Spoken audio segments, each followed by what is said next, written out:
In this video, I'm going to show you how to give Claude AI access to your files. So what you want to do is you want to go to the bottom left, select on your profile picture just like so. You need to be on the Claude desktop app, by the way, not the web browser. So make sure you're on Claude desktop in order for this to work. But then anyways, you want to select on settings just like so.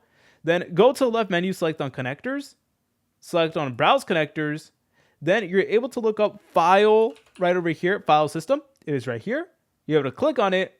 Then you're able to press on install just like so. Then it is going to ask your device if you're 100% sure you want to install a file system. So if you're 100% sure, press on install just like so. And now it is going to begin installing this extension to Claude. And you're able to go ahead and add directories as well, which is honestly pretty cool. So you guys can go ahead and pick a particular directory, for example, and then you should be good to go. You're able to go ahead and configure it even more as well. So you could really add more and more things and stuff like that. And basically this allows Claude AI to look through your local devices and it's able to analyze your files. It's able to clean it up and stuff like that. So if you found this video helpful, make sure to leave a like and subscribe. I'll see you in the next tutorial.